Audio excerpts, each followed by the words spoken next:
খাবে, বাবা খেতে দিচ্ছে না। এই বই হাতে নিচে গেলা ফেলাও, অক্ষণ ফেলাও। এটা তো ভালোবাসার জিনিস আম্মা। আচ্ছা, ঘরে বউরা একটু আরেক মায়ের লোকে টাঙ্কিবাজি। দেখো দেখো কত বড় বেহায়া তোমার ছেলে, চরিত্র স্খলনের একেবারে শেষ পর্যায়ে আছে। ওই জাহান্নামে জায়গা তুমি খারাপ আছো গেলা, অক্ষণ কলম গোটা জানলা দিয়ে ঠিককে মারো। আম্মা আম্মা আম্মা জানলা দিয়ে ফেললে কারো না কারো মাথায় পড়তে পারে, তার চেয়ে আমাকে দাও, আমি ফেলে আসি বাইরে। তোর উপরে ভরসা নাই কি আমার? আম্মা এটা তুমি কি বললে? আমি তো তোমারই ছেলে।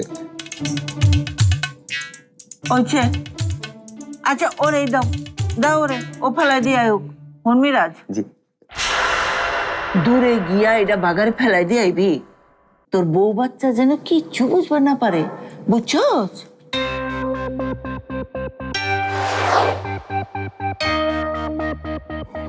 দুই দিন পর আপায় আইতাছে, মিঠুর সাদিবি আছে, এর মধ্যে এইসব নকরামি ফকরামি আমার ভাল লাগতেছে না। সত্যি সত্যি সত্যি আসছে? আমি কি তোমার লোকে মস্করা করতেছি? মোবারক মিয়া, আমারে তোমার কি মনে হয়? হ্যাঁ, টিকিটটা হয়ে গেলেই আপাই রওনা দিব।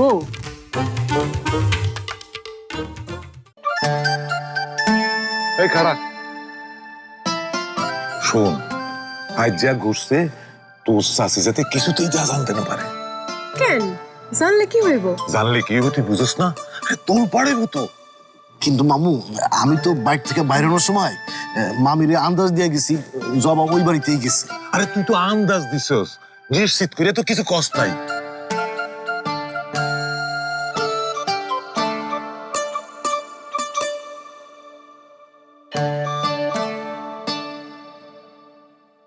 তোর মামি আসলে কইবি জবা এমনিতেই ঘুরতে গেছিল।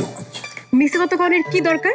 অন্যায়ের প্রতিবাদ করছি, এর চাষে ছিল তো খুশি হইব। ও খুশি হইব, সেই খুশিতে তো তোরে বিয়েই দিয়ে দিব। তোমরা না একটু বেশিই ভয় পাও।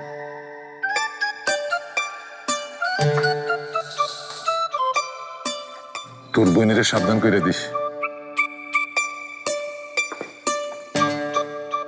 উফ, বাবা কিছু সব আমারই সামলাইতে হইব, আমারই ঠিক করতে হইব।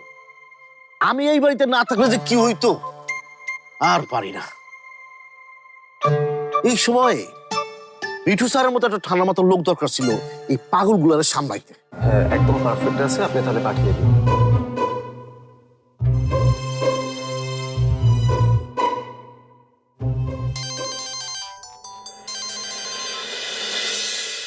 স্যার আসসালামু আলাইকুম। স্যার আপনার কথাই এই মাত্র ভাবতেছিলাম, আর আপনি ফোন করছেন। অনেকদিন বাঁচবেন স্যার। ওদিকের কি অবস্থা বলো তো? জবা ঠিক আছে? ওই প্রশ্ন না কইরা জিগান সান মিয়ারা ঠিক আছে কিনা। জবা এমন শো ডাউন দিছে, আপনি খালি ওগো মুখের অবস্থা যদি দেখতেন। জবা ওদের শাসিয়েছে? খালি শাসায় নাই, তার পিসি বাহিনী নিয়া ওগো বাড়িতে ঢিলাইছে, তারপর মুখের উপর গিয়া উচিত কথা শুনে আইছে। ওরা কিছু বলেনি? কি কইব, ভয় কাঁপতেছিল। এই শিবু, কেন ফোন দিছে রে? বিটু স্যার নে কি করছস, নিজের মুখে ক। না না, আরে ক, বলে কথা ক। হ্যালো। আপনি কাজটা মোটেও ঠিক করেননি। এভাবে একা একা যাওয়াটা একদমই উচিত হয়নি আপনার। খুব খারাপ হয়েছে বিষয়টা। এই জন্যই কয়, যার জন্য করি চুরি সেই